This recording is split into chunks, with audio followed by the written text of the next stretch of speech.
demonstrated Gamcell to be the national GSM operator in the Gambia here. Because of the corporate entity as national GSM operator, which is translated as Yai Borom, we are mandated to plow back some of our revenue into the society. It was a colorful presentation well attended by family members, friends and staff of Gamcell.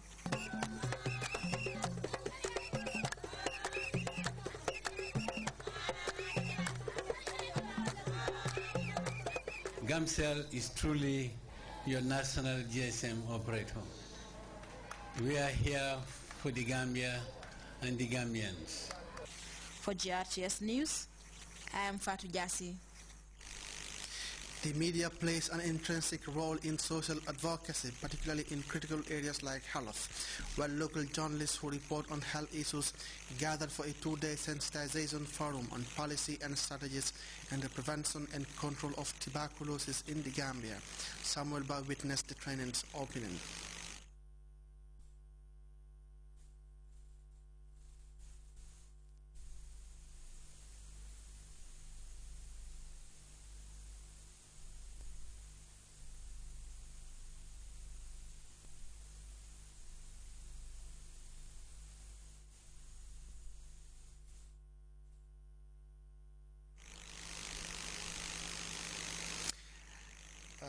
African Maternal and Child Health Day has been commemorated by the Gambia Nurses and Midwife Association.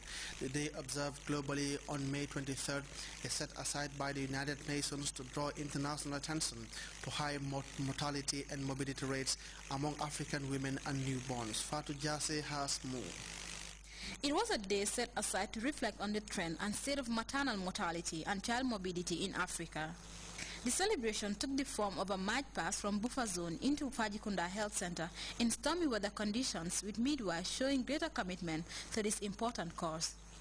Suleiman Jame, president of the association, said this day creates an avenue to raise awareness of midwifery and to highlight the importance of the work done by midwives the world over. The right to health is a basic human right that every woman should enjoy. Yet, every day, almost 1,000 women died in pregnancy and childbirth. This is really unacceptable.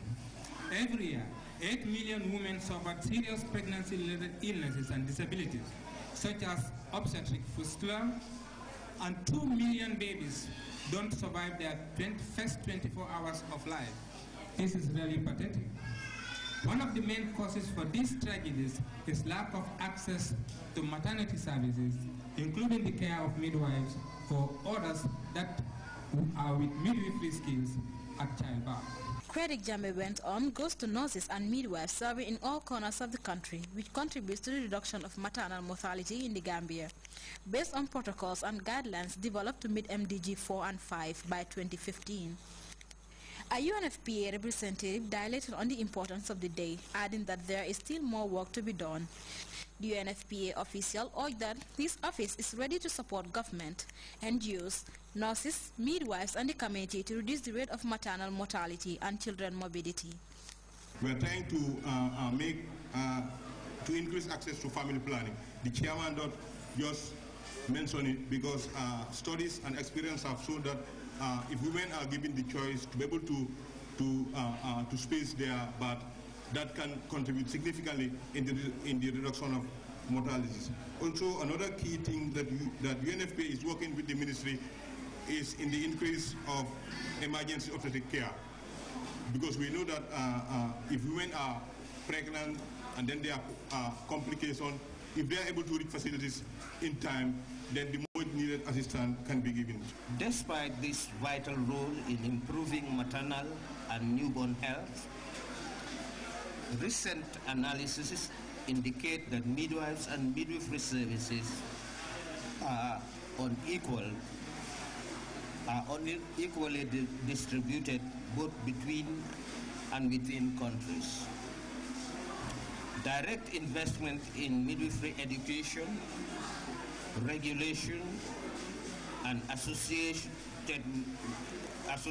will create the necessary conditions for the midwifery profession to achieve its full potential, thereby accelerating progress towards meeting MDGs 4 and 5.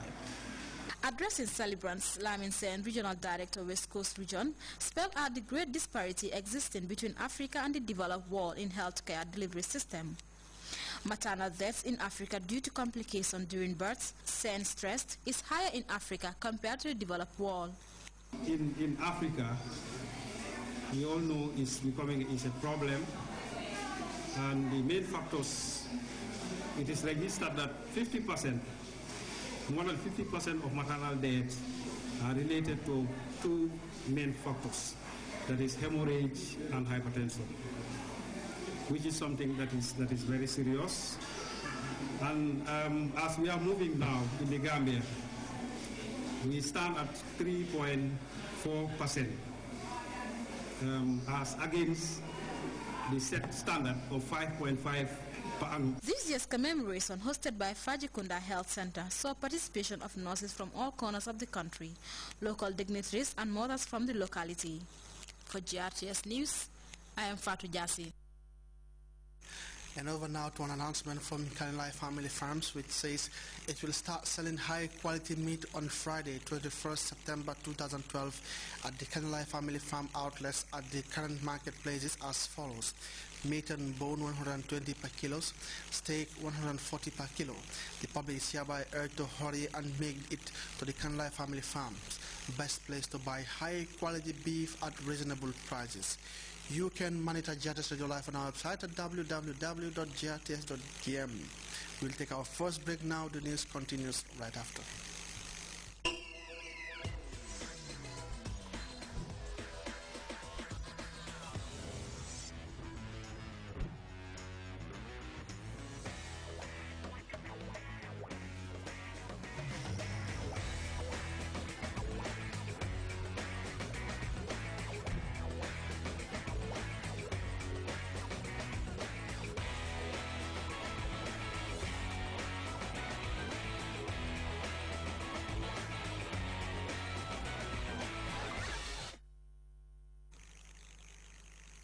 Welcome back. After 6 weeks of bloody strikes, thousands of platinum miners in South Africa are returning to the Marikana mines. The industrial triumph, which will see an unprecedented 20% pay rise for the miners, has set a precedent. Tension is now mounting in Rustenburg, where several miners who have been demonstrating for 2 days now have been arrested by police. They are going to work early in the morning. Thousands of employees at Lonmin's platinum mines in Marikana are returning to work after a very long strike. A 6-week strike which led to bloodshed. 46 people were killed in clashes. The Marikana miners obtained an unprecedented 20% pay hike before ending their strike. These South African miners are relieved that the ordeal is over. I feel very happy I can go back to work now. I'm going to live well now. But the unrest has taken root at other mines, with the world's biggest platinum producer, Anglo-American Platinum, or Amplats, threatening legal action if wildcat strikers do not return to work immediately. Police fired tear gas and stun grenades to disperse a crowd of men in a squatter camp near the Amplats mine outside Rustenburg. Economists are saying that Marikana miners may have set a precedent for wage settlements that could spread across South Africa. We are not going to work until we get our demands, or either we can sit here and listen what's going on, what's the feedback. Here outside Rustenburg, police arrested several strikers who have been demonstrating for 2 days now. The South African government even sent in troops here to help the overwhelmed police forces to restore order. Burmese opposition leader Aung San Suu Kyi has bagged the U.S. Congressional Gold Medal, America's most prestigious honor conferred on a civilian. And Colombia is demanding the extradition of drug baron Daniel Barela, who was arrested in Venezuela on Tuesday. We have details of this and other stories in this World News Roundup. On Wednesday, Israel ordered an airstrike on a vehicle traveling through the town of Rafah, located in southern Gaza along the Egyptian border. 2 members of Hamas were killed and a third was wounded.